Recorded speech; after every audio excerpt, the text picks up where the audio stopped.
breaking news in the case against Donald Trump. A brand new court filing from the former president's lawyers just hit the docket. In it, the Trump legal team asked to keep in place a stop on the Justice Department investigation of those documents seized from an FBI search warrant served at Mar-a-Lago. The Trump lawyers call the DOJ probe, quote, misguided. And they argue the Justice Department hasn't proven that any of those documents taken from his Mar-a-Lago home are indeed classified. CNN's Evan Perez has more on this new response. Former federal prosecutor Elliot Williams is also with us. This filing just made with the 11th Circuit Court of Appeals. What's the big headline? Well, the headline here, John, is that the former president is arguing that keeping this order from a lower court judge that prevents the Justice Department from continuing to investigate these documents, particularly the 100 or so classified documents that were seized from Mar-a-Lago. He's saying that keeping that stay in process, that prohibition against the government, is a sensible preliminary step toward restoring order from chaos. He's saying that the government should not be allowed to investigate these documents while the special master process is ongoing.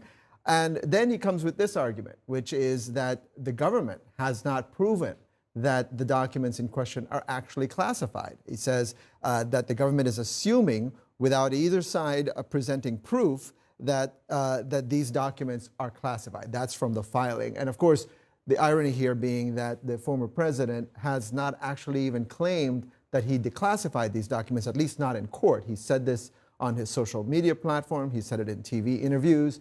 But he's not actually said this in court. But right now, the ambiguity of this, he's saying, is the government's fault, essentially, because they haven't actually proven that the documents are classified. Haven't actually proven in the view of the Trump lawyers, Elliot Williams. We saw the photo released by the FBI in a previous court filing that showed the stamps on so many of those documents. The documents are clearly stamped, and you know there's a really good chance that if they were declassified at the point at which Donald Trump had them in his possession, his own government, his own Justice Department was the entity, or FBI or whomever else, that classified these documents, number one. Number two, it simply does not matter for the various statutes that the Justice Department is looking into here whether these documents are classified or not. And people should burn that into their heads, John, that if we're talking about obstruction of justice or mishandling defense information or mutilating or removing documents, which are the three crimes that we at least know for now the Justice Department is looking into, it doesn't matter whether they're declassified or not. So I think it's a little bit of smoke and mirrors. Not to mention, real quick, one of the possible crimes that the Justice Department is investigating is whether Donald Trump disobeyed a subpoena, right? He got a subpoena in May for him to turn over documents that are marked as classified. According to the FBI, by the fact that they got these documents when they went there in August, he disobeyed that subpoena. That is not answered in these documents. Right. I was looking quickly through this, and not a lawyer, but they say they're trying to make a distinction between presidential records and personal records, saying Donald Trump has every right to take personal records with him.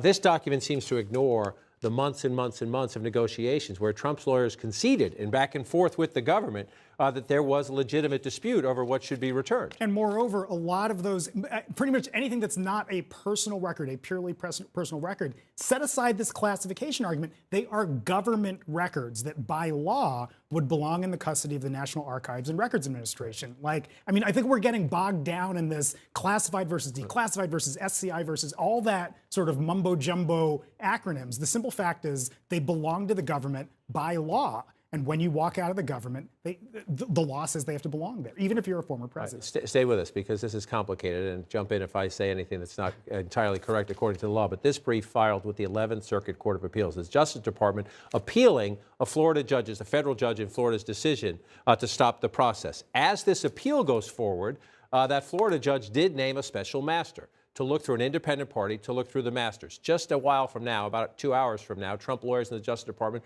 will meet inside a New York courtroom with that special master, Judge Raymond Dearie. Today, that judge and the lawyers are supposed to plot a roadmap on how to proceed. Again, that appeal is pending, but until you hear from the 11th Circuit Court of Appeals, the special master has this case. Last night, another Trump legal filing put on the record and in writing the stakes facing the former president. His lawyers say they're hesitant in a legal filing to back up Trump's claim, his public claim, that he declassified boxes of the material. Their reason, that might be a possible defense they would use should the Justice Department indict the former president. CNN's Kara Scannell is outside the courtroom in New York. Well, this will play out. Kara, what do we expect?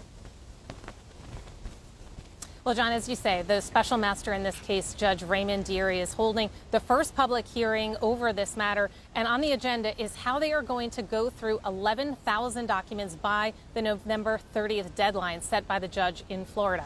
Now, Judge Dearie was appointed to the bench by Ronald Reagan. He's been serving for more than 35 years, and he has a very well-regarded reputation amongst the public defenders, amongst federal prosecutors I've spoken to. In fact, the atrium in the courthouse behind me is named after the judge, Judge Raymond Dearie. That's the kind of respect that he has among this community. So he's setting the table today saying, okay, let's figure out the agenda, how we're going to go through this. He was also Trump's pick for special master that the Justice Department did not object to, but the Trump team is already finding some issues with some of the ideas that he's put forward. The Judge Raymond Dearie saying we should go through this categorizing these documents. What is personal? What is presidential? What is privileged by October 7th? Trump's team saying we might want to push back these deadlines and have more time. Now, in addition, this issue of classification, Judge Dearie, the special master, hitting that right on the head, saying he wants specific information from the Trump team about declassification. Now, Trump's lawyers saying in their filing last night that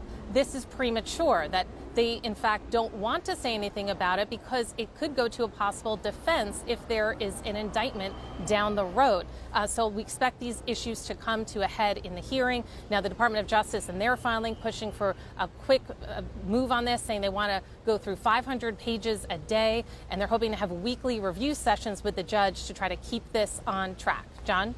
Kara Scannell outside the courtroom in New York. Kara, thanks. Keep us posted as that things develop later today. Let's come back to the table with Evan Perez and Elliot Williams. Elliot, from a lawyer perspective first, just explain to the viewer who might not be following this on an hourly basis like we do, that you have an appeal to the 11th Circuit Court of Appeals, but this is essentially, until that is decided, full speed ahead before Judge Dearie. Right. The 11th Circuit, where I was a law clerk many years ago, can step in and put the whole proceedings, the entire proceedings on hold and say, you know what, we've got this now, please don't move forward. Until that point, you know, this is with the court that's hearing it. And I think Judge Dearie is proceeding as if, as well he should, proceeding as if nothing's been put on hold yet. And as that plays out, again, I want to read, Kara just mentioned this, Trump publicly has said he declassified these documents. His lawyers have never argued, including in this latest court filing, they have never argued on an official legal document where they are bound by oath that he declassified the documents. Judge Dearie says, prove it.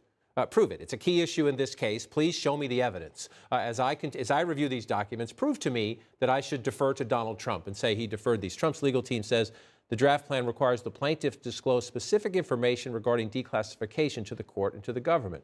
The special master process will force the plaintiff to fully and specifically disclose a defense to the merits of any subsequent indictment without such a requirement being in the district court order. The Trump team essentially saying no. Now what happens? Right. They want the ambiguity of this, ambiguity, by the way, which they alone are creating, right? Because the government isn't even saying necessarily that, you know, they're arguing that these are documents that are marked as classified and that is the violation they're investigating. So the former president is trying to have it both ways. He's trying to say, look, we're not going to say whether these are classified or not because that might be our defense at a later point if he gets indicted. But at the same time, they want this special master to set aside these documents and to essentially rule what is personal and what isn't. And to be more direct, if in fact they're not declassified and they put that in a court filing that they were, that's lying to the court. Like you even use the words under oath, John. Not even filing it to the court, making that statement to a federal officer would itself be a crime. And so they have to be maybe they're declassified, I don't know.